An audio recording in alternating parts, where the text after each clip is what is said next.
17 नवंबर 1913 भारत के इतिहास का वह काला दिन जिसे आदिवासी समाज याद रखता है, लेकिन देश भूल चुका है।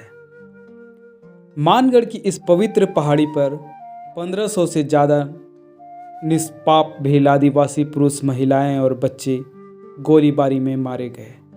यह था आदिवासियों का जालियांवाला बाग, और इस आंदोलन के केंद्र में थे श्री गोविंद गुरु जी।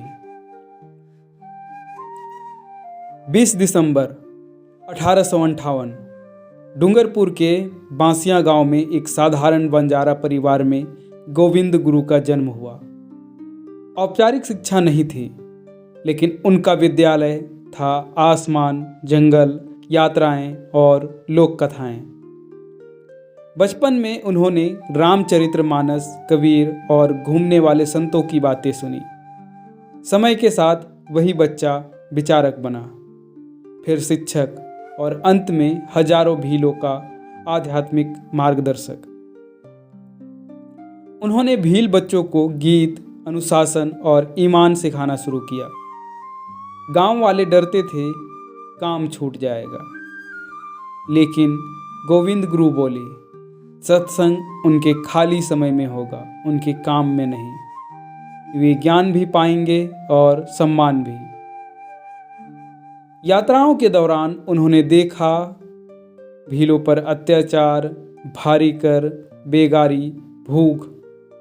भील अपने ही जंगलों में गुलाम की तरह जी रहे थे। साल 1905 में गोविंद गुरु ने बनाई संप सभा, भीलों को एकजुट करने, जगाने और संगठित करने के लिए। 1911 में उन्होंने शुरू किया भगत पंथ, जिसने सत्य, अनुशासन, शराबबंदी, आपसी भाईचारे और सामाजिक सुधार का संदेश दिया। धीरे धीरे राजस्थान, गुजरात और मध्य प्रदेश के बिखरे भील एक स्वर बन गए। यह स्वर डराने लगा अंग्रेजों को, रियासतों को और जागीरदारों को, क्योंकि एकजुट भील उनके अत्याचारों के अंत का संकेत था। साल 1899 से 1900 के अकाल में 6 लाख से ज़्यादा लोग मारे गए। भील परिवार भूख, बीमारी और करों के बोझ से टूट चुके थे। 1910 में गोविंद गुरु और भीलों ने अंग्रेज सरकार से 33 मांगे रखी, जिसमें थे बेगारी खत्म करो, कर कम करो, जमींदारों की हिंसा रोकें और भीलों को इंसान का दर्जा दो। लेकिन अंग्रेजों ने सब ठुकरा दिया। अब आंदोलन मानगढ़ पहाड़ी पर पहुंचा, एक पवित्र, सुरक्षित और प्रेरणा देने वाला स्थल। हजारों भील मानगढ़ की पहाड़ी पर जमा थे। वे भजन गा रहे थे, प्रार्थना कर रहे थे और प्रण ले रहे थे, हम गुलाम नहीं रहेंगे। लेकिन ब्रिटिश सेना और आसपास की रियासतें इस एकता से डर गई। उन्हें लगा भील एक अलग राज्य बना देंगे, और इसी डर ने उन्हें साजिश की ओर ढकेल दिया। सुबह होते ही अंग्रेज भारतीय सेना ने मानगढ़ की पहाड़ी को चारों तरफ से घेर लिया।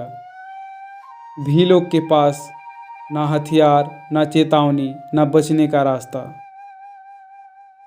और फिर बिना किसी आदेश, बिना किसी बातचीत, सेना ने अंधाधुंध गोलीबारी शुरू कर दी।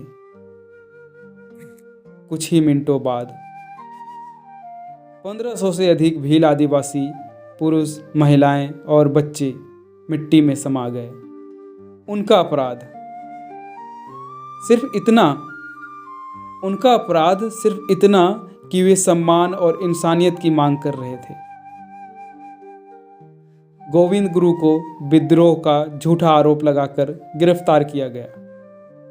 पहले उन्हें मौत की सजा सुनाई गई, फिर उम्र कैद, और उन्हें अहमदाबाद सेंट्रल जेल में बंद कर दिया गया। रिहाई के बाद भी उन्हें अपने ही क्षेत्र में प्रवेश की अनुमति नहीं थी। लेकिन उनका संकल्प नहीं टूटा। उन्होंने जीवन भर समाज सुधार में खुद को लगा दिया और 30 अक्टूबर 1931 को संसार से विदा हो गए। यह दिन यानी कि आज सिर्फ एक तारीख नहीं, यह हमारी पहचान है, हमारा संघर्ष है। भारत की शिक्षा में इसे जगह नहीं मिली, लेकिन हमारे दिलों में इसकी जगह अमर है। हम मानगढ़ को याद करते हैं, हम गोविंद गुरु को याद करते हैं, हम अपने 1500 शहीद पूर्वजों को याद करते हैं। मानगढ़ सिर्फ इतिहास नहीं है, यह चेतना है, यह प्रतिरोध की आग है, यह अधिकारों की लड़ाई है जो आज भी जारी है। इस मानगढ़ दिवस पर आइए अपने पूर्वजों के बलिदान को प्रणाम करें और उनकी लड़ाई को आगे बढ़ाने का संकल्प लें।